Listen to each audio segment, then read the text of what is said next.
Itu harus ada kerjasama antara Disduk Capil dengan Dinas Sosial, betul nggak? Nah, kalau udah sinkron kerjasama itu otomatis itu akan valid data.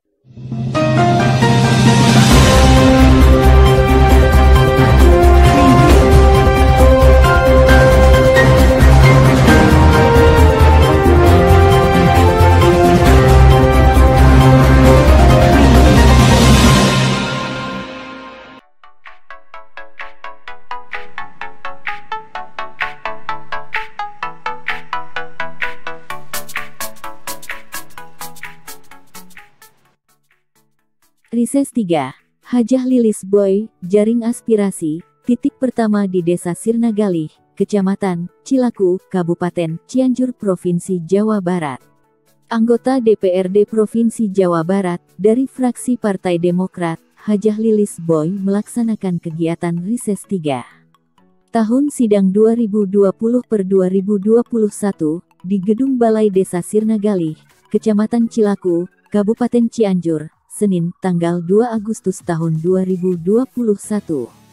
Kegiatan rises ini dihadiri oleh kader Demokrat, RT, RW, BPD, kader Posyandu, MUI Desa Sirna Galih, tokoh masyarakat, dan pemuka agama, beserta masyarakat sekitar Desa Sirna Galih.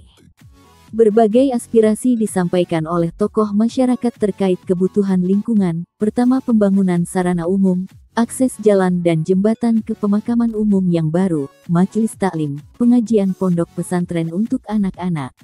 Pada kesempatan tersebut, Hajah Lilis Boy mengungkapkan, kami bersyukur meskipun masih dalam suasana pandemi COVID-19. Kegiatan rises berjalan dengan baik dan lancar. Hal ini karena semua menerapkan protokol kesehatan untuk pencegahan COVID-19. Beberapa aspirasi diantaranya masalah pemberdayaan perekonomian masyarakat di saat pandemi ini, dan berupaya memperbaiki sistem untuk bantuan ke depan. Harapan saya, data yang ada di Dinsos harus semakin baik dan valid, bantuan-bantuan harus tepat sasaran dan pihak terkait, Dinas Sosial dan Dinas Kependudukan seharusnya bekerja sama memperbaiki sistem data tersebut, harus sinkron dan valid. Data yang valid itu sebetulnya ada di RT dan RW.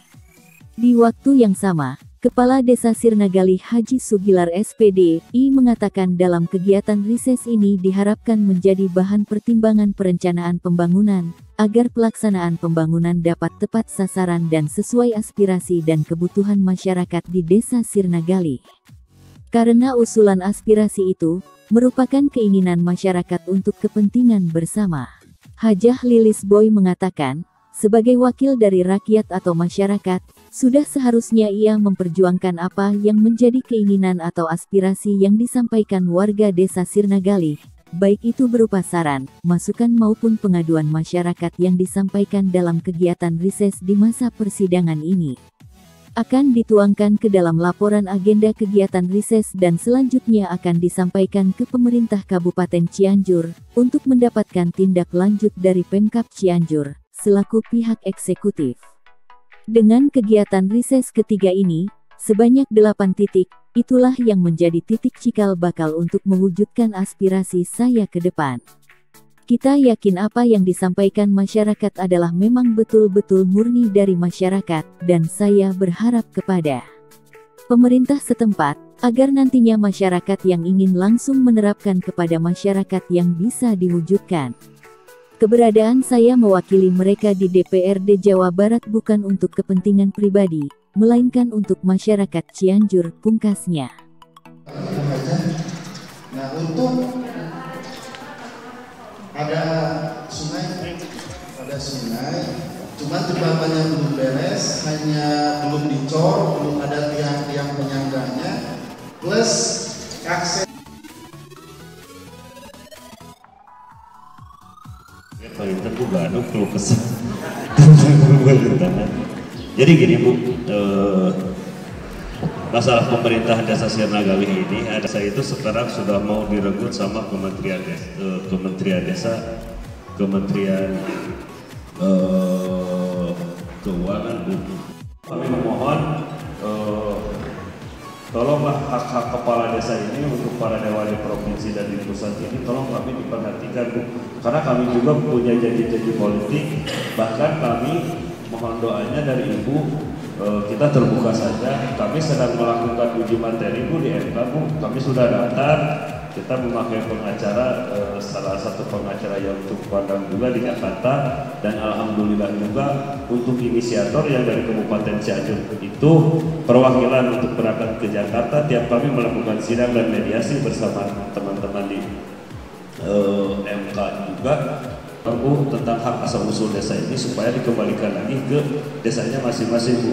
Kami juga ingin membangun desa, kami juga ingin mensejahterakan masyarakat, termasuk kami ingin memperhatikan para pejuang yang ada di tingkat ke-RT-an Bu, seperti sebagai wakil rakyat yang mungkin sudah tahu dengan kondisi di lapangan segala macam, apa keinginan masyarakat. Nah, apakah nanti akan ada agenda khusus untuk dibahas di DPRD? Itu sudah tentu sudah ada. Karena saya selama pandemi Covid ini selalu saya kan berkeliling ke desa-desa Pak. Alhamdulillah saya juga sangat bersyukur dengan adanya reses saya ini kan PPKM berakhir, betul nggak ya? Jadi saya tidak menyalahi dari prokes kesehatan, kan ya, betul nggak? Itu menjadi satu masukan dari saya untuk pemerintah supaya pemerintah lebih memperhatikan, dan yang terutama adalah harus merubahnya data yang ada di Dinsos itu harus semakin baik dan akan semakin valid. Terakhir kemarin memang kalau untuk masalah data ada beberapa data yang tidak sinkron. Gimana? Ada beberapa data yang untuk penerima bansos. Iya gini Pak, contohnya saya lari ke lapangan. Bantuan bansos yang kemarin itu yang datang dari Bulog, itu kan banyak diantaranya PKH dan sebagainya. Itu mendapatkan beras 10 kilo kalau tidak salah. Itu kan ada yang meninggal 50 orang. Itu kan yang meninggalnya sudah lama, berarti kan datanya tidak bagus ya, betul tidak ya? Nah ke depan jangan ada data lagi yang diulang-ulang, yang sudah meninggal, yang sudah pindah. Jadi kita harus bisa menerima data dari RT RW, kemudian ke desa, kemudian ke dinas sosial. Berarti dinas sosial dong yang harus merubah, ya, betul tidak? Ketika data itu valid, tidak akan kesulitan. Ketika Kemensos misalnya dari kementerian apapun itu meminta data dari dinas sosial, itu akan semuanya akan terrealisasi, bahkan sangat baik. Harus. Yang paling utama itu adalah perbaikan sistem. Ada wacana atau apa untuk perbaikan sistemnya? Saya sudah ke dinas sosial dengan Pak Sadar yang dari PKS. Tapi mungkin Kabupaten Cianjur itu memerlukan waktu yang tidak sedikit Pak. Dan itu harus ada kerjasama antara Disduk Capil dengan dinas sosial, betul nggak? Nah, kalau udah sinkron kerjasama itu otomatis itu akan valid datanya. Jadi artinya Cianjur belum ada kolaborasi yang pas Bu antara hampir di semua kabupaten, bukan Cianjur saja Pak. Tahu Cianjur sudah berusaha, tetapi mungkin kan data dari tiap RT RW, bayangkan Bapak berapa ribu, berapa puluh ribu ya. Yang data yang valid itu sebetulnya dari RT RW. Nah, untuk menunjang perbaikan sistem itu apa yang bisa dilakukan? Itu bisa dilakukan nanti oleh bupati pun sekarang sedang melakukan itu Pak. Bupati Cianjur Pak Haji Herman itu sedang melakukan itu. Siap. Bu, terakhir Bu, dengan kegiatan reses yang ketiga ini, mungkin ini titik pertama ya Bu? Iya. Titik pertama. Nah, apakah ada agenda prioritas khusus yang nanti Ibu cari di waktu melaksanakan reses ini? Sebanyak 8 titik reses itulah yang menjadi titik tolak bakal Cikal untuk mengucurkan aspirasi saya Pak.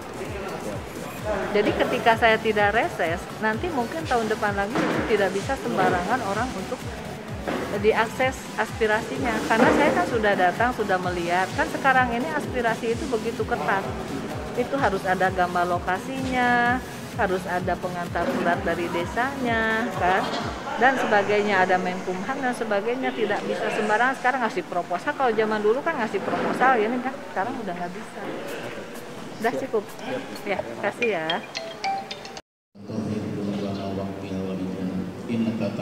تقصيرنا ولن يتقبل معصيتنا وتعلم عن هوائجنا فأتنا سؤالنا فاغفر لنا ذنوبنا وصلى الله على سيدنا محمد وعلى آله وصحبه وسلم والحمد لله.